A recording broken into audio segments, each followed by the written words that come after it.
ঠিক সন্ধ্যে 6টা নিউজ 18 বাংলা জেলা থেকে সরাসরি নিয়ে আপনাদের সঙ্গে রয়েছে আমি তমশ্রী। কিন্তু শুরুতেই যে খবরের দিকে নজর রাখতে হচ্ছে কঙ্গনাকে সপাটে চড় চণ্ডীগড় বিমানবন্দরে কঙ্গনা রানাওয়াতকে চড় এক সিআইএসএফ জওয়ান মান্ডির সাংসদ কঙ্গনা রানাওয়াতকে চড় এক সিআইএসএফ জওয়ানের কি কারণে চড় ঠিক কি হয়েছিল জানবো বিস্তারিত।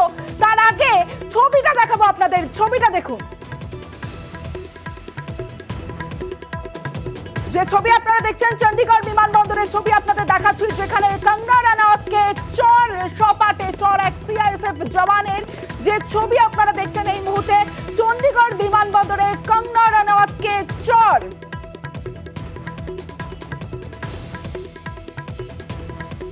ঠিক কি হয়েছিল, কি কারণে একজন সাংসদকে চড় মারলেন এক সিআইএসএফ জওয়ান, জানবো। মৈত্রী ভট্টাচার্য রয়েছে আমার সঙ্গে। মৈত্রী,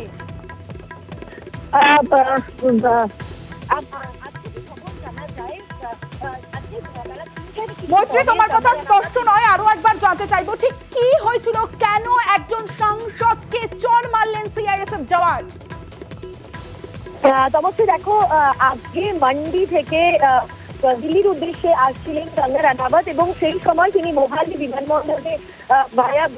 বিমানবন্দর তিনি আসছিলেন এবং সেই সময় তার কিছু সিকিউরিটি চেকিং হয় এবং সেই সিকিউরিটি চেকিং এর পরে মোহালি বিমানবন্দরে অভিযোগ যে এক সিআইএসএফ কনস্টেবল কুলবিন্দর কর তাকে সপাটে একটি চড় মারেন এবং পরে যে অভিযোগ করেন তিনি, যে কুলবিন্দর কর তিনি জানিয়েছেন যে পাঞ্জাবের মহিলাদের ব্যাপারে কিছু বক্তব্য রেখেছিলেন কঙ্গনা রানাওয়াত, যেখানে যখন কৃষক আন্দোলন চলছিল সেই সময় পাঞ্জাবের মহিলাদের সম্পর্কে কিছু কুরুচিকর মন্তব্য করেছিলেন। তারই প্রতিবাদে কঙ্গনাকে চড় মেরেছেন তিনি, এমনটাই কিন্তু সূত্র মারফত জানা যাচ্ছে। ইতিমধ্যেই সিআইএসএফ এর সিনিয়র টিম তারা একটি তদন্ত কমিটি গঠন করেছে। কঙ্গনা রানাওয়াত তিনিও জানিয়েছেন, তিনি সূত্র মারফত জানিয়েছেন, এখন অফিসিয়ালি কঙ্গনা রানাওয়াত কোনো বক্তব্য পেশ করেনি, কিন্তু তিনি হোম মিনিস্ট্রিতে গোটা বিষয়টি জানাবেন বলে এখনো পর্যন্ত আমরা সূত্র মারফত জানতে পারছি।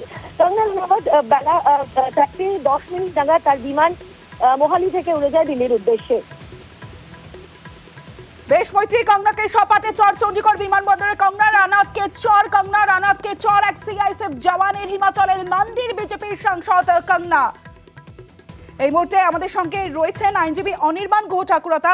অনির্বাণ বাবু, যে বিষয়টা আপনার কাছে জানতে চাইবো যে এই ক্ষেত্রে কঙ্গনা কার কাছে অভিযোগ জানাতে পারেন বা অভিযোগ জানানোর পর কি শাস্তি হতে পারে সিআইএসএফ জওয়ানের? দেখুন, সিআইএসএফ এর জওয়ান নিশ্চয়ই এটা একটা ওভার অ্যাক্ট ধরা যেতে পারে, কারণ কারোকে চড় মারার সে যেই হল অধিকার নেই। তো সেখানে এটা 323 নর্মালি এটা 323 আইপিসি ইন্ডিয়ান পেনাল কোড যে 323 ধারাতে এটাতে সাজা হয়, সাজাযোগ্য অপরাধ একটা, এবং সেখানে 1 বছর সর্বোচ্চ সাজা হতে পারে। কিন্তু সব থেকে ইন্টারেস্টিং হচ্ছে যে একজন সিআইএসএফ জওয়ান চড়টা মারলেন কেন। মানে এটা একটা অত্যন্ত বিক্ষিপ্ত ঘটনা। যিনি একজন এমপি হতে চলেছেন, মেম্বার অফ পার্লামেন্ট হতে চলেছেন, হয়তো কালকে বা পরশুই শপথ নেবেন, তাকে এরকম একটা এই ঘটনা, এটা অত্যন্ত দুঃখজনক, নিন্দনীয়, এবং আমি এটাকে কন্ডেম করি। আর 323 ধারায় অনুযায়ী উনি অভিযোগ করতে পারেন, যদিও এটা নন কগনিজেবল অফেন্স, অর্থাৎ ডিরেক্টলি এফআইআর সম্ভব নয়, কিন্তু ওনাকে সংশ্লিষ্ট আদালতের কাছে গিয়ে উনি অভিযোগ দায়ের করতে পারেন এবং সেই অভিযোগে এনার সাজাও হতে পারে। কিন্তু যেই সরকারি কর্মচারী যিনি কর্মরত ছিলেন তার জন্য প্রিভিয়াস স্যাংশন একটা রিকোয়ার্ড, যে এই সাজা দানের জন্য বা আদালতে প্রসিডিউর ফেস করার জন্য, যেহেতু সরকারি কর্মচারী, মানে যিনি সিআইএসএফ এর জওয়ান, যিনি ঘটনাটা ঘটিয়েছেন বলে অভিযোগ, তিনি একজন সরকারি কর্মচারী এবং উনি কর্মরত ছিলেন। তাই জন্য এই আইনি কিছুটা জটিলতা থাকলেও অত্যন্ত দুঃখজনক ঘটনা, এবং আমি রিয়েলি কন্ডেম করছি ঘটনাটা। বেশ, অনেক ধন্যবাদ আপনাকে।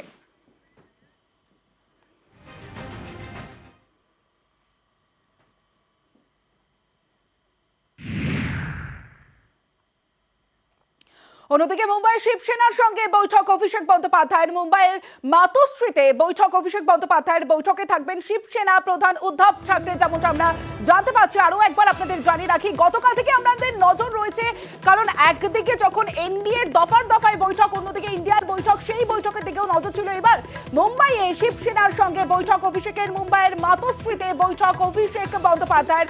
বৈঠকে থাকবেন শিবসেনা প্রধান উদ্ধব ঠাকরে।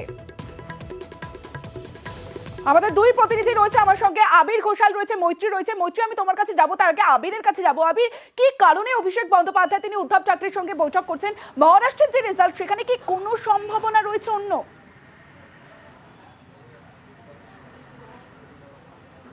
প্রথমত হচ্ছে যে ইন্ডিয়া জোটের অন্যতম বড় শরিক ছিলেন হচ্ছে উদ্ধব, যদিও গতকালের যে বৈঠক সেখানে তাকে বা আদিত্যকে দেখতে পাওয়া যায়নি। অনেকেই যেটা বলছেন কোথাও কি গিয়ে কোনো একটা অভিমান তৈরি হয়েছে। এবং তুমি যদি দেখো যে গতকাল দেবেন্দ্র ফডনবিসের যে দুপুরবেলার যে সাংবাদিক সম্মেলন, সেখানে তার সরে যেতে চাওয়া অন্য কিছু ইঙ্গিত করছে। অনেকেই হয়তো ইঙ্গিত করছিলেন তাদেরকেও এনডিএ শিবিরের তরফ থেকে কাছে টানার চেষ্টা করা হতে পারে। এক্ষেত্রে দাঁড়িয়ে হচ্ছে যেহেতু মহারাষ্ট্রের মতো জায়গা উদ্ধবের একটি গুরুত্বপূর্ণ ভূমিকা রয়েছে, আদিত্যের গুরুত্বপূর্ণ ভূমিকা রয়েছে, ফলে তাদেরকে কোনোভাবে কাটছাড়া করতে রাজি নয় হচ্ছে ইন্ডিয়া শিবির। সেই কারণে যদি কোনো অভিমান হয়ে থাকে, সেই অভিমান ভাঙানোর জন্যই কি অভিষেক বন্দ্যোপাধ্যায়ের যাওয়া। দ্বিতীয়ত হচ্ছে আগেও বিভিন্ন সময় নির্বাচনের আগেও ইন্ডিয়া জোটের যখন বৈঠক হয়েছে, সেই বৈঠকগুলোর ক্ষেত্রে দেখতে পাওয়া গিয়েছে যে অখিলেশ যাদব, অরবিন্দ কেজরিওয়াল, উদ্ধবের মতো যে নেতারা রয়েছেন, স্ট্যালিনের মতো যারা রয়েছেন, তারা বারবার ধরে এসে মমতা বন্দ্যোপাধ্যায়ের সঙ্গে এককভাবে বৈঠক করে গিয়েছেন। অর্থাৎ তারা কোথাও গিয়ে এই ইন্ডিয়া জোটের মধ্যে থেকেও মমতা বন্দ্যোপাধ্যায়কে তাদের কাছের বলে মনে করেন। ফলে এই যে সম মনোভাবা সম্পন্ন যে রাজনৈতিক দলগুলো বা তাদের যারা প্রতিনিধি রয়েছে, তাদের সাথে তৃণমূল কংগ্রেসের যে বৈঠক, সেই বৈঠকের মধ্যে দিয়ে তাদের সঙ্গে যে সম্পর্কের যে জায়গা, সেটা জাতীয় রাজনীতিতে কতটা প্রভাব ফেলতে পারে সেটাকেও দেখে নেওয়া হচ্ছে। সূত্রের খবর, তৃণমূল কংগ্রেস এই বৈঠকগুলো করে বা ইন্ডিয়া জোটের বৈঠকের মধ্যে নিজেদের যে অবস্থান রেখেছে, সেখানে তারা মনে করছে যে যদি কোনো কারণে এনডিএ সরকার গঠন করেও যে পরিস্থিতির মধ্যে তারা রয়েছে, তাতে তাদের পক্ষে সেই সরকারকে টেনে নিয়ে যাওয়াটা মুশকিল হবে। ফলে এই সমস্ত আঞ্চলিক যে দলগুলি রয়েছে, রাজ্যের যে বিভিন্ন নেতারা রয়েছেন, তাদের সাথে বৈঠক করে এখন থেকে যে জোটবদ্ধ রাখার যে প্রক্রিয়া, সেটাকে রাখার তাতে গুরুত্বপূর্ণ ভূমিকা নিচ্ছে হচ্ছে তৃণমূল কংগ্রেস। সে কারণেই অভিষেকের আজকের মাতোশ্রীতে গিয়ে রাত 8টার এই বৈঠক গুরুত্বপূর্ণ হতে চলেছে, এমনটাই মত রাজনৈতিক মহলের। বেশ, একদিকে গতকাল থেকে আমাদের নজর রয়েছে একদিকে ইন্ডিয়ার বৈঠক, অন্যদিকে এনডিএর বৈঠক, এবং ইন্ডিয়ার বৈঠকের শেষে মল্লিকার্জুন খার্গে তিনি জানিয়ে দেন তাদের কি স্ট্যান্ড হবে। যখন নজর ছিল তখন মল্লিকার্জুন খার্গে তারা জানিয়ে দেন যে তারা বিরোধী আসনেই বসবেন। তবে শাসকের থেকে এগিয়ে বিরোধীরা, দেখাবো একটা বিরতির পর, দেখতে থাকুন জেলা থেকে। শাসকের থেকে এগিয়ে বিরোধীরা, এনডিএর আগে প্রস্তুতি ইন্ডিয়ার সরকারের বিরুদ্ধে লড়াইয়ের কৌশল ঠিক করতে বৈঠক, দফায় দফায় ইন্ডিয়া শরিকদের সঙ্গে বৈঠক অভিষেক বন্দ্যোপাধ্যায়ের। সকালে সমাজবাদী পার্টির নেতা অখিলেশের সঙ্গে বৈঠক অভিষেকের, আপ সাংসদ রাঘব চাড্ডা, সঞ্জয় সিং এর সঙ্গে বৈঠক। বিরোধী কৌশল সাজাতে গুরুত্বপূর্ণ ভূমিকায় অভিষেক, অখিলেশ।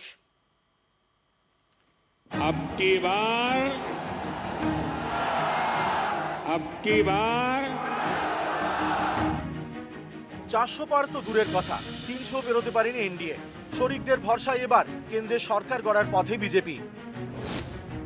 9 জুন তৃতীয়বারের জন্য প্রধানমন্ত্রী হিসেবে শপথ নেবেন নরেন্দ্র মোদী। এই অবস্থায় পাল্টা তাল ঠুকছে বিরোধীরা। তারা চাইছে প্রথম থেকে এনডিএ সরকারকে চেপে ধরতে, শাসককে প্যাঁচে ফেলতে একযোগে তাই গুটি সাজাচ্ছে বিরোধীদের টিম ইন্ডিয়া।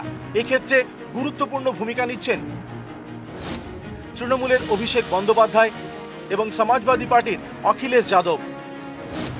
এবার উত্তরপ্রদেশের সমাজবাদী পার্টি পেয়েছে 37 আসন, বাংলায় তৃণমূল পেয়েছে 29 আসন। ফল ঘোষণার পরের দিনই মমতার দূত হয়ে দিল্লিতে পৌঁছে যান অভিষেক। তারপর থেকে দফায় দফায় করেছেন রণকৌশল বৈঠক। বুধে ইন্ডিয়ার বৈঠক, বৃহস্পতিবার সকালে প্রথমে সমাজবাদী পার্টির নেতা অখিলেশ যাদবের দিল্লির বাড়ি যান অভিষেক।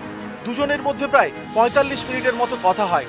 পরে অভিষেকের দিল্লির বাড়িতে যান আম আদমি পার্টির দুই শীর্ষ নেতা সঞ্জয় সিং এবং রাঘব চাড্ডা। প্রায় আধ ঘন্টা বৈঠক করেন। দিল্লিতে বৈঠক সেরেই মুম্বাই রওনা অভিষেকের। সেখানে উদ্ধব ঠাকরের সঙ্গে বৈঠকের কথা। তৃণমূল যেমন বঞ্চর ইস্যুতে লোকসভায় প্রথম থেকে সুর চড়াতে চাইছে, এছাড়াও বেশ কিছু অস্ত্রে শান দেবে বিরোধীরা, যেমন কেন্দ্রীয় এজেন্সির অপব্যবহারের অভিযোগ, মূল্যবৃদ্ধি, জিএসটি। এছাড়া সেনায় চুক্তিভিত্তিক নিয়োগ প্রকল্প অগ্নিপথের বিরোধিতাতেও এক সুরে সরব হবে টিম ইন্ডিয়া। 24-এর ভোটের আগে নানা সময়ে নানাভাবে অভিন্ন দেওয়ানি বিধি এবং এক দেশ এক ভোটের পক্ষে সওয়াল করেছে গেরুয়া শিবির। এই দুটি ইস্যুরই চরম বিরোধী তৃণমূল। এরপরে তো শুনছি ইউনিফর্ম সিভিল কোড করবে, কি শাড়ি পরবে, কোন ধর্ম মতে পড়বে, কে কাকে বিয়ে করবে। এটা মহা আশ্চর্যজনক এক দেশ হয়ে গেছে। ওয়ান নেশন ওয়ান ইলেকশন মানে দেশে আর নির্বাচন হবে না, ফেডারেল স্ট্রাকচার থাকবে না, রাজ্যগুলো থাকবে না, দেশে নির্বাচন হবে না। এটা স্বৈরাচারী একনায়কতন্ত্রে সন্ত্রাস যুক্ত স্বৈর সন্ত্রাস সরকার তৈরি হবে। অভিন্ন দেওয়ানি বিধি এবং এক দেশ এক ভোট, এই দুই ইস্যুর বিরোধিতায় এবার লোকসভাতেও বিরোধীরা ঝড় তুলবে। তারই রণকৌশল ঠিক করতে বারবার বৈঠকে টিম ইন্ডিয়ার শরিকরা। নিউজ 18 বাংলা। 4 জুন ফল ঘোষণা হয় আর 9 জুন নরেন্দ্র মোদীর শপথ। ছুটির রবিতেই শপথ নিতে পারেন নরেন্দ্র মোদী। রবিবার সন্ধ্যায় তৃতীয়বার প্রধানমন্ত্রীত্বের শপথ নরেন্দ্র মোদীর।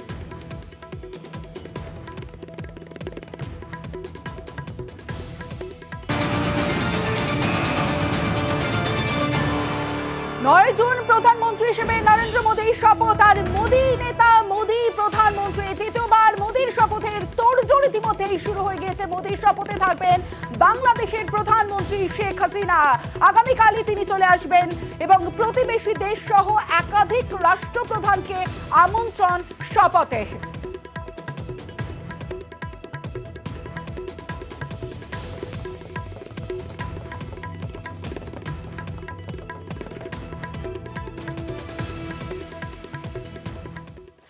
দু 2019-এর ফলের দিকে যদি নজর রাখি, লোকসভা নির্বাচনে একক সংখ্যাগরিষ্ঠতা 303 পেয়েছিল বিজেপি, কিন্তু শরিক নির্ভর মোদী 3.0, অর্থাৎ তৃতীয়বার মোদীর শপথ, মোদী সরকারের ফ্যাক্টর নীতিশ এবং নাইডু। ঠিক কোন অঙ্ক দেখাবো আপনাদের গ্রাফিক্যালি প্রেজেন্টেশনের মাধ্যমে, দেখাবো ঠিক কোন অঙ্ক, জোটের অঙ্ক।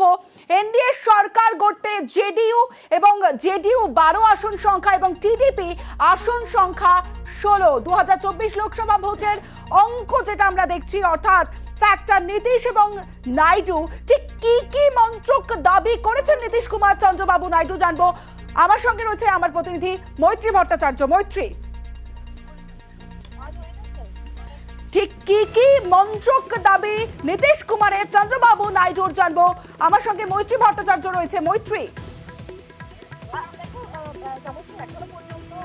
জানা যাচ্ছে যে বেশ কিছু গুরুত্বপূর্ণ মন্ত্রক চন্দ্রবাবু নাইডু এবং নীতিশ কুমারের তরফ থেকে চাওয়া হয়েছে। তার মধ্যে যেমন রয়েছে রেল, অর্থ মন্ত্রক রয়েছে এবং তার সঙ্গে সঙ্গে নগরোন্নয়ন মন্ত্রকও রয়েছে। এবং এখনো পর্যন্ত সূত্র মারফত যেটা জানা যাচ্ছে যে চন্দ্রবাবু নাইডুর তরফ থেকে স্পিকার পদেরও দাবি জানানো হয়েছে। মানে সব মিলিয়ে বেশ কিছু গুরুত্বপূর্ণ পদ, একটা সরকার চালাতে যে সমস্ত গুরুত্বপূর্ণ পদের প্রয়োজন হয়, যে সমস্ত গুরুত্বপূর্ণ মন্ত্রিত্ব একটি সরকারকে খুব স্মুথলি রান করানোর জন্য কাজ করে, এই একটি সরকারকে খুব স্মুথলি রান করানোর জন্য কাজ করে, এই দুই পোরখাওয়া নেতা কিন্তু সেই সমস্ত মন্ত্রিত্বের মধ্যে একাধিক গুরুত্বপূর্ণ মন্ত্রিত্ব তারা চেয়ে রেখেছেন। কারণ তারা বুঝতে পেরেছেন যে এই মুহূর্তে যে পরিস্থিতি রয়েছে সরকারের, সেখানে এনডিএ সরকার গঠন করতে হলে তাদের দুজনের উপস্থিত থাকাটা, এই এনডিএ জোটে শরিক হিসেবে তাদের উপস্থিত থাকাটা অত্যন্ত প্রয়োজন। এবং পোরখাওয়া রাজনীতিকের মতোই কিন্তু তারা নিজেদের অবস্থানটাকে এনক্যাশ করেছেন। এই প্রসঙ্গে তোমাকে জানিয়ে রাখতে চাইবো, টিডিপির ইতিমধ্যেই বৈঠক হয়েছেন টিডিপির সমস্ত সাংসদদের সঙ্গে। চন্দ্রবাবু নাইডু আজকে বিজয়ওয়াড়াতে বৈঠক করেছেন এবং সিদ্ধান্ত হয়েছেন যে সমস্ত সাংসদরাই আগামীকাল যে পার্লামেন্টারি কমিটির যে বৈঠক আছে, যেটা পার্লামেন্টের সেন্ট্রাল হলে যে বৈঠক হবে, সেখানে তারা উপস্থিত থাকবেন এবং চন্দ্রবাবু নাইডু নিজে উপস্থিত থাকবেন। সেখানেই সমস্ত সাংসদরা তাদের যে সম্মতি তারা যে রয়েছে, তাদের যে সহমতি রয়েছে এই এনডিএ সরকারের জন্য, সেই সাংসদরা তাদের সমর্থন জানাবেন এই এনডিএ অ্যালায়েন্সের জন্য। তমশ্রী, বেশ। বিজেপিকে সমর্থনে মন্ত্রক শর্ত জেডিইউ টিডিপির। হাতি কাদায় পড়লে ব্যাঙেও লাথি মারে। 24-এর ফলের পর এনডিএ নীতিশ নাইডুর দাবি নিয়ে মন্তব্য করেছেন বিজেপি নেতা দিলীপ ঘোষ। রাজনীতি এটাই, হাতি কাদায় পড়লে ব্যাঙেও লাথি মারে। তো হাতি তো কাদায় পড়েছে, তো সেটা সবাই বার্গেনিং করছে। কিন্তু এটাও মনে রাখতে হবে, নরেন্দ্র মোদী, অমিত শাহ আছেন, আর এরা আমাদের পুরনো পার্টনার, এদেরকে আমরা চিনি। তারা একটু বেশি দাম রাখছেন, যতটা বেশি পাওয়া যায়। কিন্তু সরকার চালিয়ে লোককে সুশাসন দিতে হবে, কারণ লোক ম্যান্ডেট দিয়েছে বিজেপির পক্ষে এবং এনডিএর পক্ষে, সেটা যেন ভুলে না যান। আঞ্চলিক দল সবসময় নিজের কথাই ভাবে, তারা ইতিহাসই বলছে ওদের অনেক আমাদের পার্টনার ছিল, অনেক পুরনো, আমরা কাউকে ছাড়িনি। অনেকে নিজের স্বার্থে ছেড়ে গেছে, আবার নিজের স্বার্থে চলে এসেছে। শপথ পিছলে অন্ধ্রের শপথ, কারণ মোদী শপথের দিন বদলে পিছলো অন্ধ্রের শপথ। 9 জুন অন্ধ্রের শপথ গ্রহণ অনুষ্ঠান ছিল। মোদীর শপথ 9 জুন থাকায় অন্ধ্রের শপথ পিছিয়ে 12 জুন করা হয়েছে। আগামী বুধবার শপথ নেবেন চন্দ্রবাবু নাইডু।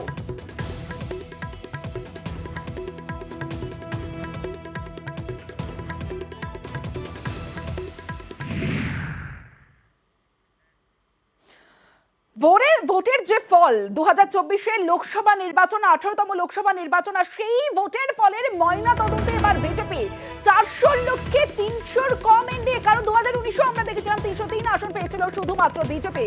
উত্তরপ্রদেশ ও বাংলায় ভরাডুবি বিজেপির। ময়না তদন্তে বিজেপির শীর্ষ নেতৃত্ব জেপি নাড্ডার বাড়িতে বিজেপির বৈঠকে শাহ, রাজনাথ সিং সহ বিজেপি নেতৃত্ব।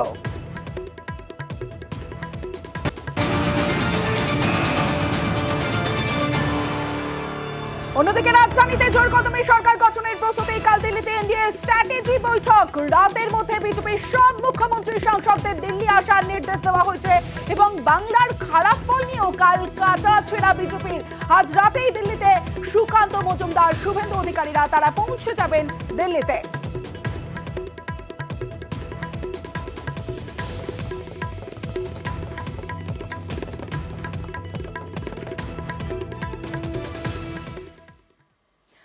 একদিকে শুভেন্দু অধিকারী তারা দিল্লি যাচ্ছেন, সুকান্ত মজুমদার দিল্লি যাচ্ছেন এবং দিল্লি যাচ্ছেন সৌমেন্দু অধিকারীও। কাঁথি থেকে বিজেপি জয়ী প্রার্থী সৌমেন্দু অধিকারী, বাবা দুই দাদার পর অধিকারী পরিবারের চতুর্থ সদস্য সৌমেন্দু অধিকারী, পরিবারের চতুর্থ সাংসদ সৌমেন্দু অধিকারী, তিনিও দিল্লি যাচ্ছেন।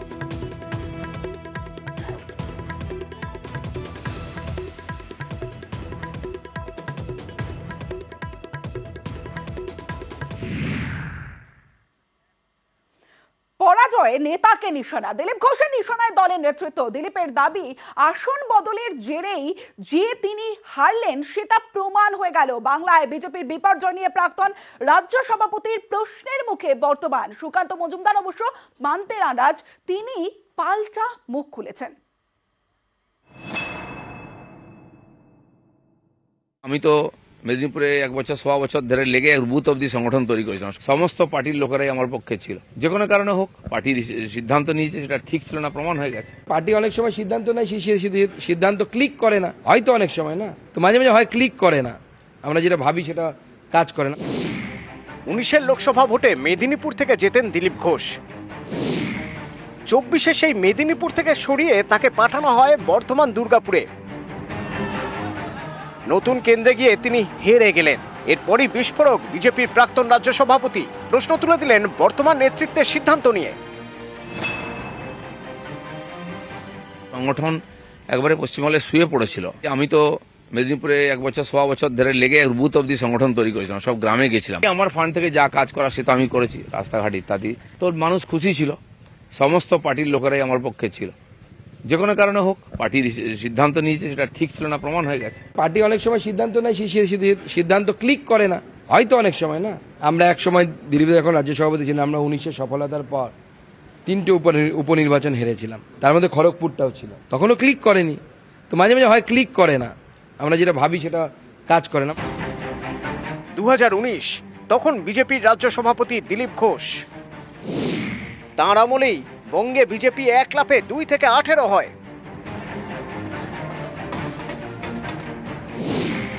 দিলীপ ঘোষ নিজেও 2019 সালে জেতেন, মেদিনীপুর থেকে লোকসভায় যান। কিন্তু এবার তাকে পাঠানো হয় 19-এ আলুওয়ালিয়ার জেতা আসন বর্ধমান দুর্গাপুরে। এখানে তৃণমূলের কীর্তি আজাদের কাছে হারলেন দিলীপ ঘোষ। বিজেপিও বাংলায় জোর ধাক্কা খেল, 18 থেকে কমে হলো 12।